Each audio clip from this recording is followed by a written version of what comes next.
Imagine building an empire brick by brick, sacrificing everything to sit on the throne. For Lil Wayne, that was reality. But the same people he once called brothers, even fathers, turned against him.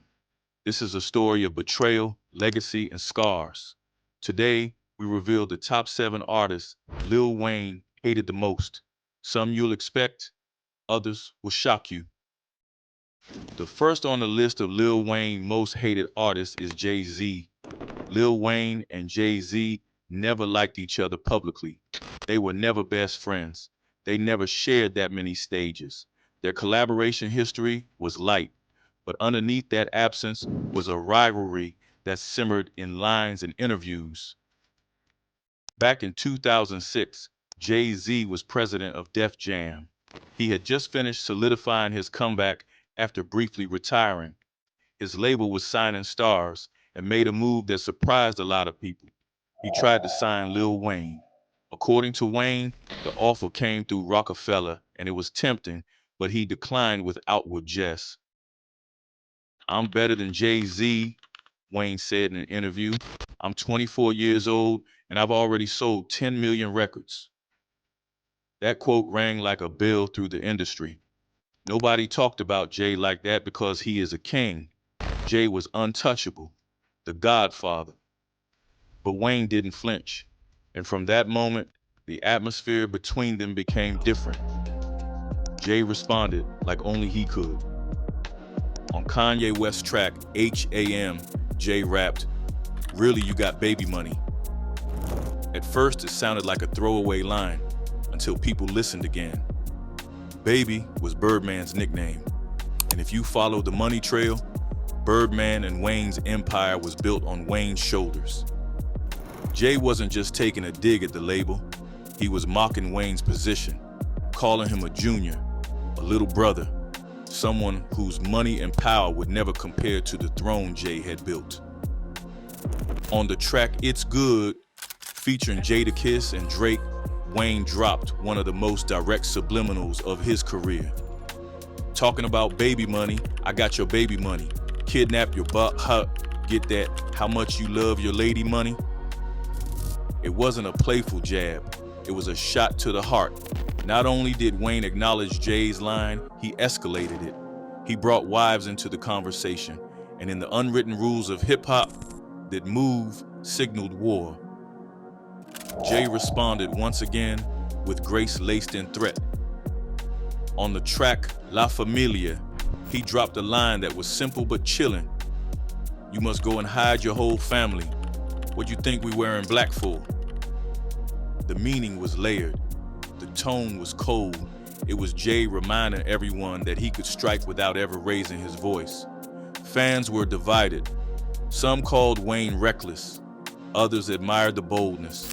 Said that in a game built on ego and bars, Wayne was the only one brave enough to challenge the crown without blinking. But that crown snatching never happened. In fact, the heat cooled uncomfortably over the years.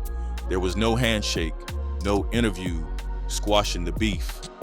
Wayne would go on to speak respectfully about Jay in later interviews, even called him an inspiration in some moments. Jay would nod at Wayne in his own way, giving him credit for building a generation through Young Money. Drake, Nicki, Tyga, all of them carrying Wayne's torch into the next era. But the tension never fully disappeared. It just got buried under time. The second one is 50 Cent. In the industry, 50 Cent is recognized for strategic beefs, and Wayne was a target. In 2007, Wayne was everywhere, on radio, mixtapes, guest features, and was on the verge of becoming what people were calling the best rapper alive.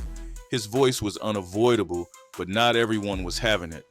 In an interview with Funkmaster Flex, 50 mocked Wayne's omnipresence. Wayne's a prostitute, he said. He does songs with anybody who will pay. The language was crude. The implication was worse. 50 wasn't questioning Wayne's hustle. He was attacking his standards, making it seem like Wayne was cheapening himself for a check. He went on to release Part-Time Lover, a diss track laced with venom. The most talked about line was, You make me want to kiss you like Baby Kiss Wayne. The reference was to the infamous photo of Birdman and Lil Wayne kissing on the lips, something that had long been a meme and point of confusion for fans and critics alike. 50 knew what he was doing. He was using that image to cast doubt not just on Wayne's brand, but on his identity. Wayne stayed above it, or at least he tried to.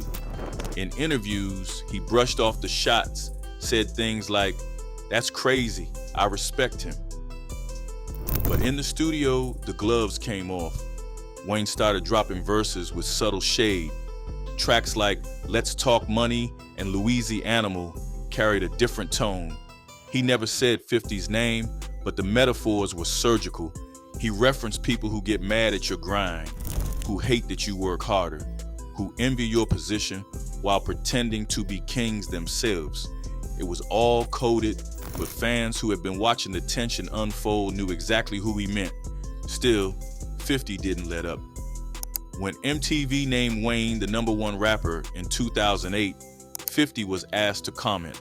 His response? He couldn't even name Wayne's lead single. Tell me the name of the first song off his album exactly. The insult wasn't that he forgot. It was that he made Wayne seem forgettable. In 50's world, silence is rarely empty. It is engineered to be embarrassing. As Wayne leaned into a more rock-inspired aesthetic with his Rebirth album, 50 mocked it ruthlessly. He posted videos online, dressing like Wayne, imitating his voice, and ridiculing his genre shift.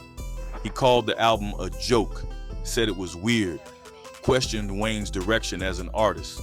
For someone like Wayne, who had always worn his eccentricity with pride, these attacks weren't just critiques, they were taunts. They were designed to undermine Wayne's uniqueness and turn it into a punchline. And yet, through all of it, the beef never boiled over. There were no face-to-face confrontations, no viral meltdowns, no Instagram battles, just a long, slow exchange of shade, two heavyweights circling each other. The fans had mixed reactions. Some thought 50 was hating. Others believed he was doing what he always did, keeping the rap game competitive, poking holes in people's egos to see who could hold their ground. The third artist he couldn't stand was Jilly the Kid. To understand this beef, you have to rewind to the early 2000s, back when Wayne was still sharpening his craft and carving out space as a solo artist. Around the same time, Jilly the Kid was making noise in Philly. He was a member of Major Figures, a gritty East Coast group with a small but loyal following. Jilly had the voice, the energy, and more importantly, the confidence. Enough confidence to believe he belonged on a bigger stage. That bigger stage came when Jilly signed briefly with Cash Money Records. He didn't drop an album, but during his time around the label, he claims he did more than just watch from the sidelines. He claims he wrote a lot. According to Jilly, he ghostwrote a significant portion of Lil Wayne's verses during the era of Thought Carter. He said Wayne's cadence, slang, and even delivery started mirroring his own. The claim didn't just come once, it came in waves, in multiple DVD interviews, on mixtapes, in street-level Q&A sessions. Jilly told anyone who would listen that he had written for the man many were calling the best rapper alive. At first, people brushed it off. Wayne had never been accused of ghostwriting before. He was prolific, constantly dropping verses, remixes, and mixtapes. But the more Jilly talked, the more people listened. He didn't just say it once and disappear. He kept the conversation alive. And every time Thought Carter got praise, Jilly would remind people who he believed really wrote it. Wayne didn't give the accusations much oxygen. In interviews, he played it cool. Asked about Jilly, he replied with one word: who? The dismissiveness was sharp, but on tracks, he was less restrained. On songs like Problem Solver and Live from the 504, Wayne threw subliminals. He never said Jilly's name, but the bars were pointed. He mocked fake writers, called out people pretending to be bosses, Lines like, "You ain't right that," suddenly took on new weight. Jilly didn't hold back either. On his end, he dropped "Frontin' Like Your Daddy," a parody not only of Wayne's image, but also his relationship with Birdman. The cover art mimicked the Like Father, Like Son album. Jilly wanted credit, and he was willing to risk his career to get it. The feud never reached the levels of Wayne's other beefs. No shootings, no major diss tracks from Wayne himself, but it lingered until it died a natural death.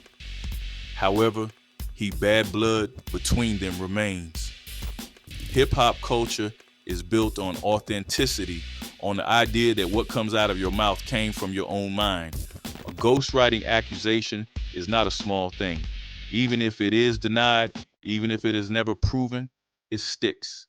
It lives in the margins. It becomes one of those "but you know" statements in barbershops and Twitter threads. The fans were split. Some dismissed Jilly as bitter. Others pointed out that he never wavered, and his style really did sound eerily close to Wayne's early Carter flow. Whether it was coincidence, influence, or plagiarism, nobody could say for sure. Coming in fourth is Kodak Black. It started online. The year was 2016. Kodak was still rising, still building a name beyond Florida, still known more for his potential than for polished albums. And then came the tweet that shifted everything. "Lil Wayne ain't the best rapper alive. I am." No context, no setup, just raw provocation. Some fans thought it was clout chasing, some thought it was ego, others saw it as a straight up call out. Either way, it got noticed, because when you come for Lil Wayne, you're coming for a legacy, and that legacy has defenders. Kodak didn't stop there. In 2017, he took to Instagram Live and told fans that Wayne could eat his, you know what? It looked like someone daring the world to react. At that point, Wayne still didn't respond, and Kodak took that silence as an opening. Then came the moment that made fans collectively gasp. In 2021, during a night at LIV nightclub in Miami, Kodak Black paused the music, grabbed the mic, and looked out at the crowd. Without warning, he shouted, "Where Lil Wayne at? You maggot, you should have died when you was a baby." Even in a genre built on braggadocio and boundary pushing, that line hit different. There are insults and then there are curses. That one felt like a curse. Wayne didn't flinch. Again, no response. But this time someone else stepped in, his daughter Regina Carter. She fired back online, calling Kodak out by name. "Y'all new little rappers need to start giving props and respect to the GOAT. My father don't bother nobody. He be in his own world, so leave him the alone." Kodak tried to backtrack.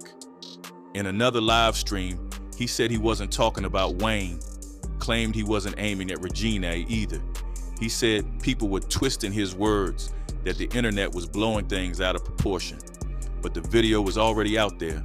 The words were already said. The irony, Kodak and Wayne actually had a track together. Back in the early days, they collaborated on Codeine Dreaming. At the time, it looked like a symbolic passing of the torch. But that torch got dropped.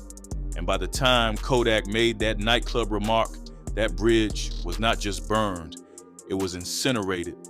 The hip-hop world reacted fast. Artists started distancing themselves from Kodak. Some unfollowed. Others threw shade on tracks. Fans began drawing hard lines. To diss a legend is one thing.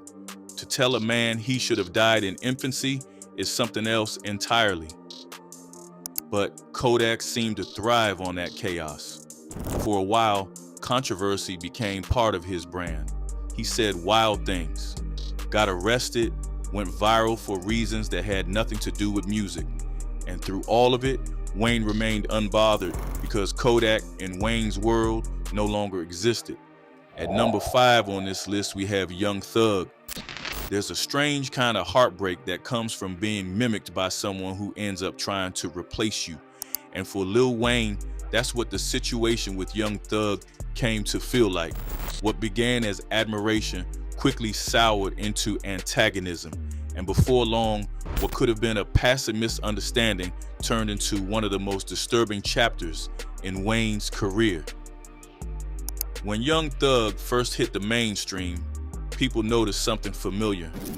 The dreadlocks, the piercing heavy face, the nasal auto-tuned flow, the fashion risks, the off-kilter delivery. For a while, it felt like Thug was paying homage to Wayne in both sound and style, and he said as much too. In multiple interviews, Thug openly called Wayne his idol, said he would not be rapping without him. He referred to Wayne as the best rapper alive. It looked like respect, but respect has a shelf life when fame gets involved. In 2014, Wayne was locked in a legal mess with Birdman and Cash Money. That Carter 5 had been shelved. Fans were chanting "Free Weezy" and calling out the label for holding his music hostage. Then, in the middle of this chaos, Young Thug made an announcement that felt like a slap to the face. He said he was naming his new project Carter 6. No features from Wayne. For Wayne, that wasn't a tribute, but theft. He built the Carter series. It was the defining body of work in his solo career. For Thug to co-opt the name while Wayne was fighting just to get his own album released felt like a mockery. Wayne didn't take it quietly. At a show in Mississippi, he addressed the situation directly, told the crowd to ignore anyone using the Carter name, called Thug out without saying his name, but everybody knew who he meant. Under pressure from lawyers and fans alike, Thug eventually changed the title to Barter 6, but that didn't fix the energy. The disrespect had already settled in. Then things got violent. On April 26, 2015, after a concert in Atlanta, Lil Wayne's tour buses were shot at as they pulled onto the highway. 2 buses were hit. Several members of Wayne's crew were on board. Thankfully, nobody was injured, but the message was clear. It was an attempted hit. Police quickly tied the shooting to Jimmy Winfrey, better known as Pee Wee Roscoe, a known associate of Young Thug. He was arrested and later sentenced for the shooting. But what made everything darker was what surfaced in court.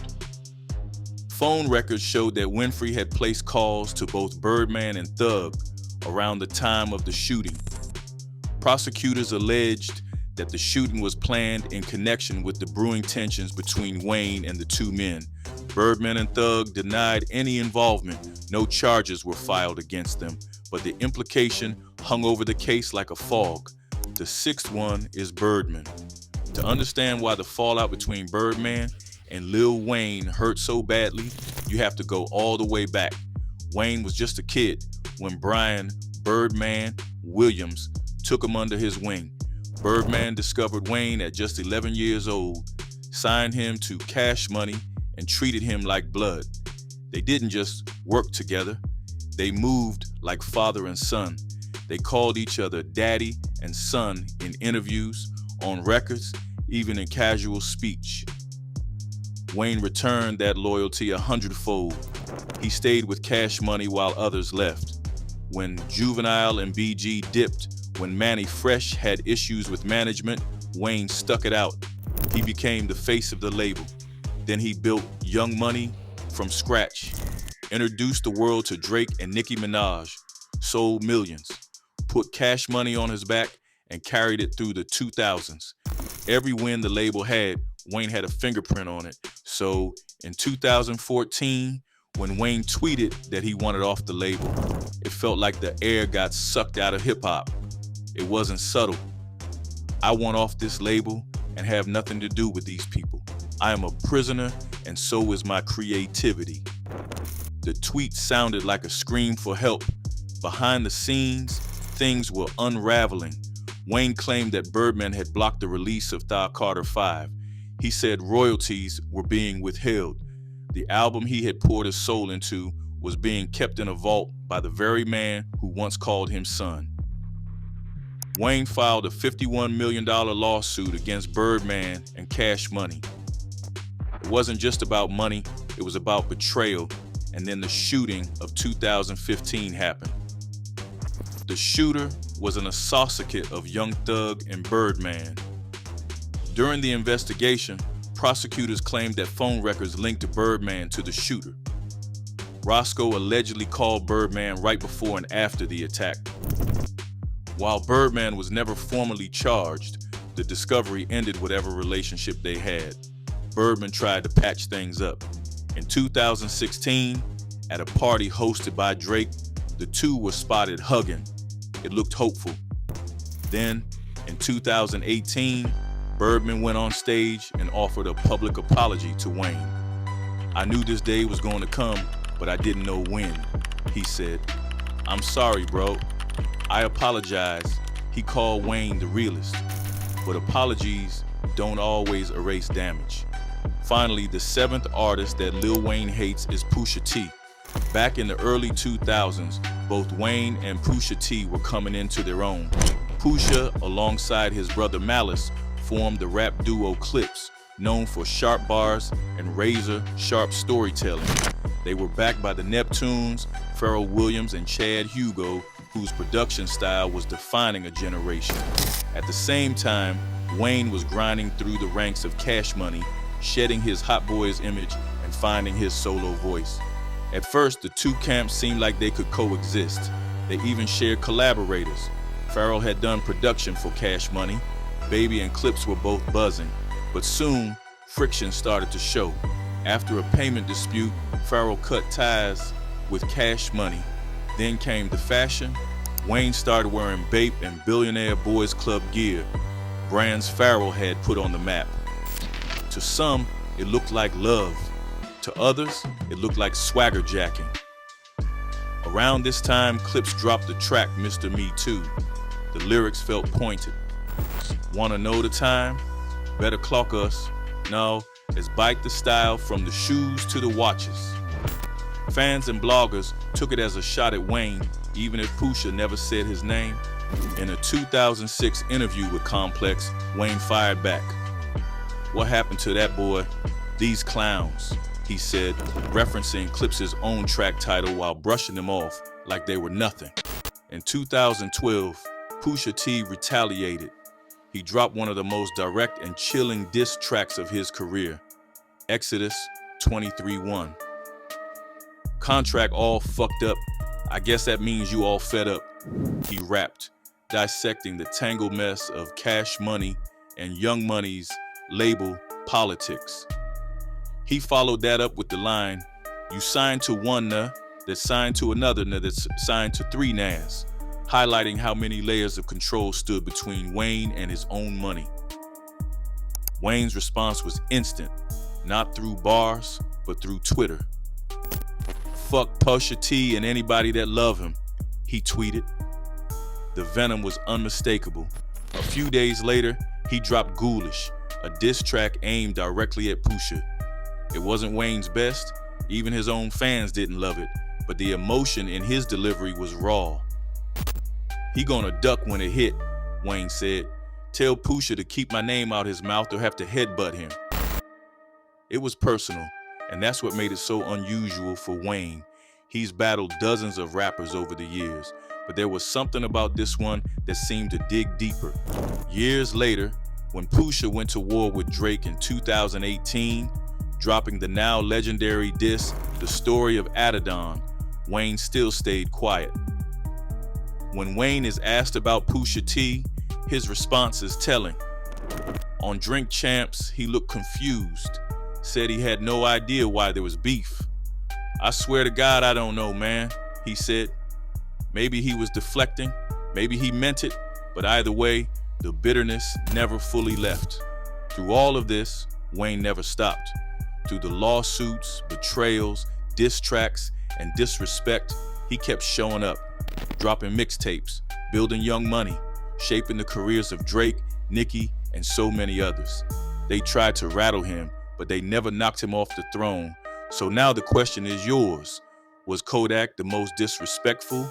Did Birdman hurt him the most? Or was Jay-Z the only one who truly shook Wayne's confidence? Drop your thoughts in the comments. Like this video if you feel Wayne's legacy is still unmatched, and hit subscribe if you want more deep dives into the legends and the wars they had to fight to earn their crowns.